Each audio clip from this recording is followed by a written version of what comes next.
Bismillahirrahmanirrahim. Assalamualaikum warahmatullahi wabarakatuh. Dulian Teramat Mulia Paduka Seri Pengiran Muda Mahkota Pengiran Muda Haji Al-Muhtalibillah Ibni Kebawah Dulia Maha Mulia Paduka Seri Baginda Sultan Haji Hassanal Bolkiah Muazzuddin Wad Daulah Menteri Kanan di Jabatan Perdana Menteri dan Yang Teramat Mulia Paduka Seri Pengiran Anak Isteri Pengiran Anak Sarah binti Pengiran Haji Saleh Abrahaman malam tadi berkenan berangkat menyaksikan perlawanan peringkat akhir CHSK Badminton Cup 2021. Paduka Anak Anda Durian Teramat Mulia, Yang Teramat Mulia Pengiran Muda Abdul Muntaqim dan Yang Teramat Mulia Pengiran Anak Munirah Madhul Bolkiah berangkat menyertai kategori berguru remaja lelaki bawah 14 tahun dan kategori berguru remaja perempuan bawah 14 tahun mewakili pasukan Flying Gravity Wasnah. Kejohanan berlangsung di Dewan Serbaguna Sekolah Chonghua Kiudang, daerah Tutong. Keberangkatan Dulia Teramat Mulia dan Yang Teramat Mulia dijunjung oleh Yang Berhormat Major Jeneral Besar Datuk Paduka Seri Awang Haji Aminuddin Ehsan bin Pehin Orang Kaya Saiful Muluk Datuk Seri Paduka Haji Abidin, Menteri Kebudayaan, Belia dan Sukan.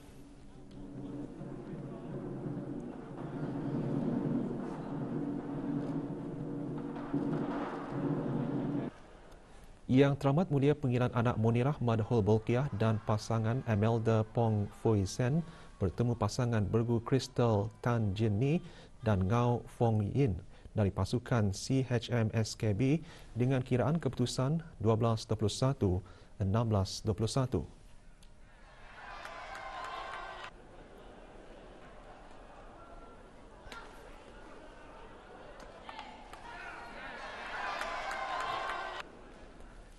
Yang Teramat Mulia Pengiran Muda Abdul Muntaqim dan pasangannya Desen Chong Min Tin menang straight set 21-13, 21-11 ke atas pasangan bergu Anson Lee Sheng dan Kua Siang Yi dari pasukan CHM SKB.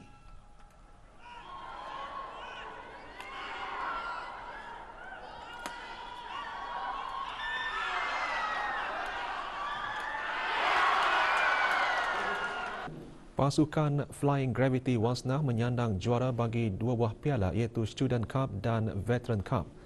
Manakala juara Organisation Cup diraih oleh pasukan AIA BR Calvin Pong.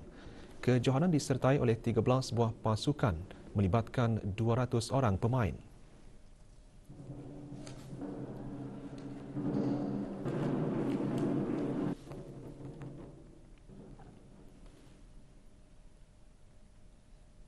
Dua kes import baru jangkitan COVID-19 dicatatkan kemarin. Kementerian Kesihatan dalam siaran akhbarnya maklumkan jumlah keseluruhan kes COVID-19 di negara Brunei Darussalam meningkat kepada 313 kes. Kes 312 seorang perempuan berumur 39 tahun yang tiba dari Jakarta pada 18 Julai 2021. Beliau mengalami simptom demam panas, batuk dan pening pada hari kedua kuarantin dan pengesalan kontak mendapati 3 kontak terdekat bagi kes ini. Manakala kes 313 orang perempuan berumur 20 tahun yang tiba dari London pada 12 Julai 2021. Beliau mengalami batuk dan sakit tekak pada 13 Julai 2021 dan kemudian hilang selera makan. Pengesalan kontak mendapati 1 kontak terdekat bagi kes ini. Semua kes dikesan semasa sedang dalam kuarantin dan keseluruhan pengendalian perjalanan semasa ketibaan serta pengasingan diri mereka mengikut prosedur operasi standard SOP. Dengan itu, 41 kes aktif kini dirawat di Pusat Pengasingan Kebangsaan dan semuanya dalam keadaan baik.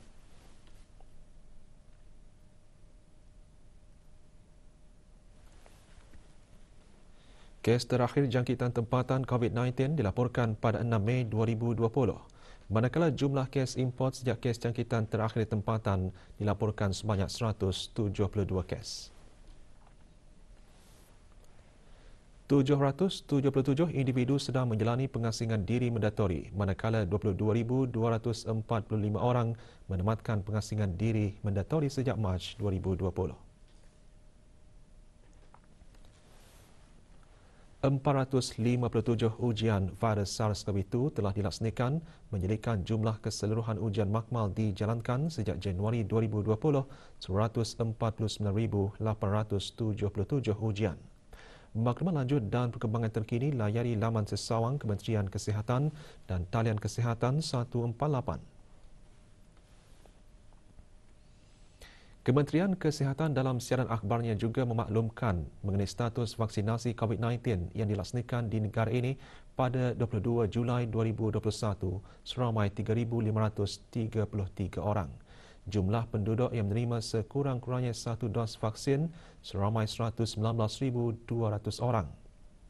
Manakala jumlah penduduk yang telah menerima 2 dos vaksin seramai 22,243 orang dan warga emas yang menerima sekurang-kurangnya satu dos vaksin seramai 20,083 orang. Negara-negara ahli ASEAN disaran agar bersama-sama mengukuhkan lagi inisiatif-inisiatif untuk membendung isu-isu COVID-19 di rantau ini melalui rangka kerja komprehensif pemulihan ASEAN mempertingkatkan lagi usaha untuk memberi akses vaksin COVID-19 yang saksama kepada penduduk negara masing-masing, menangani isu maklumat palsu yang berhubung kait dengan COVID-19 dan menangani impak daripada COVID-19 termasuk kesan negatif terhadap kesihatan mental. Saranan tersebut dijelaskan oleh Yang Berhormat Datuk Seri Setia Dr. Haji Muhammad Isham bin Haji Jaafar, Menteri Kesihatan, ketika mengetuai negara Brunei Darussalam menghadiri persidangan Menteri-Menteri Kesihatan ASEAN berkenaan COVID-19 kemarin yang diadakan secara maya. Persidangan tersebut dipengerusikan oleh Menteri Kesihatan Republik Indonesia. Dalam sidang itu juga, Menteri-Menteri Kesihatan ASEAN telah meluluskan satu kenyataan berstakma bersetuju untuk meneruskan kerjasama bagi mengukuhkan lagi usaha-usaha menangani pandemik COVID-19 melalui inisiatif-inisiatif di peringkat global dan serantau. Selain itu, sidang video juga menyaksikan pelancaran ASEAN Portal for Public Health Emergencies, iaitu satu platform yang memberikan maklumat secara maya dalam kalangan negara ahli ASEAN, rakan-rakan dialog ASEAN dan pihak awam mengenai kecemasan kesihatan awam di rantau ASEAN di samping mendukung penggunaan teknologi maklumat digital untuk menangani ancaman terhadap kesihatan awam ketika ini dan juga pada masa akan datang. Sidang bertema tindak balas ASEAN terhadap COVID-19 selepas setahun merupakan peluang bagi Menteri-Menteri Kesihatan ASEAN untuk berbincang serta bertukar maklumat terkini mengenai program vaksin COVID-19 di negara masing-masing, varian-varian COVID-19 dan penubuhan protokol kesihatan ASEAN bagi mendukung pemulihan pasca COVID-19 di rantau ini. Juga menyertai sidang Awang Haji Maswadi bin Haji Mohsin, Setiausaha Tetap Kementerian Kesihatan. Kampung Sungai Akar mengadakan Majlis Ibadah Korban sempena Hari Raya Aidiladha tahun ini. Majlis berlangsung di Masjid Rashidah Sanatul Bolkiah, Kampung Sungai Akar. Pengagihan daging korban disempurnakan oleh Yang Berhormat Datuk Seri Setia Awang Haji Ali bin Apong, Menteri Sumber Utama dan Pelancongan, dan Yang Berhormat Major Jeneral Besar Datuk Paduka Seri Awang Haji Aminuddin Ehsan bin Pihin Orang Kaya Saiful Muluk, Datuk Seri Paduka Haji Abidin, Menteri Kebudayaan, Belia dan Sukan selaku ahli-ahli jawatankuasa takmir masjid berkenaan.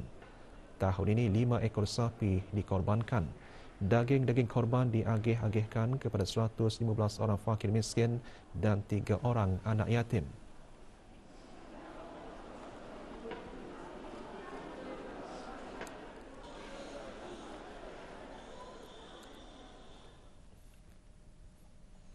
Majlis Ibadah Korban dan Akikah juga diungkayahkan oleh pelbagai pihak di negara ini. Serumpun Simpang 85 dan Muslimah Jalan Bukit Bintagor mengadakan majlis seumpamanya. Pengagihan disampaikan oleh Yang Berhormat Pengiran Haji Muhammad bin Pengiran Haji Osman alias Othman, Ahli Majlis Mesyuarat Negara.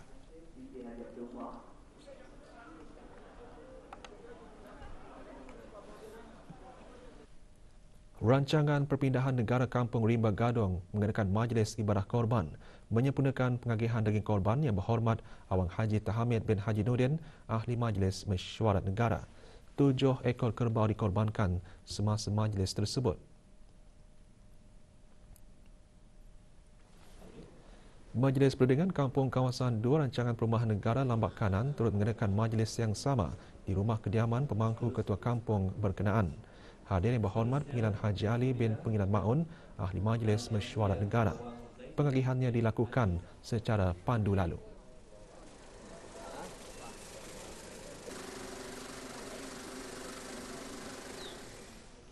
Juga mengadakan majlis serupa Majlis Peleringan Kampung Sungai Bunga di Pusat Aktiviti Pelancongan Seri Tanjung. Pengagihan daging korban disampaikan oleh Yang Berhormat Awang Naim bin Haji Khamis, Ahli Majlis Mesyuarat Negara. Sebanyak 5 ekor lembu dikorbankan.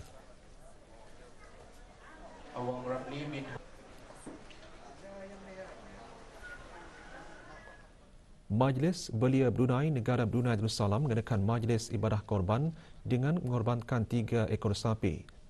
Pengagihannya disempurnakan oleh Yang Berhormat Dayang Khairunisa binti Awang Haji Ash'ari, Ahli Majlis Mesyuarat Negara.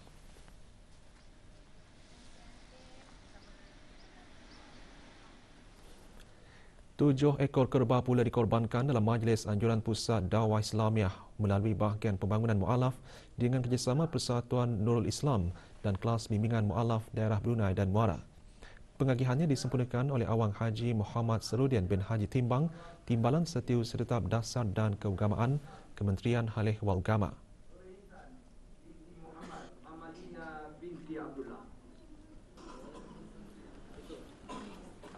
Di kawasan letak kereta pejabat unit dakwah daerah Temburong, pengagihan daging korban dilakukan secara pandu lalu.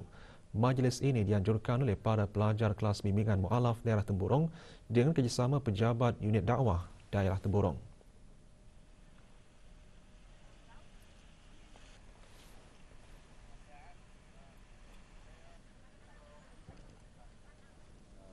Juga mengadakan majlis serupa Persekutuan Pengakap Negara Brunei Darussalam. 3 ekor sapi dikorbankan dan majlis dikendalikan oleh bahagian keagamaan bersama bahagian pengakap perempuan. Persekutuan Radio Amatur Negara Brunei Darussalam Bidara juga mengadakan majlis yang sama. Dalam majlis tersebut, 2 ekor lembu dikorbankan.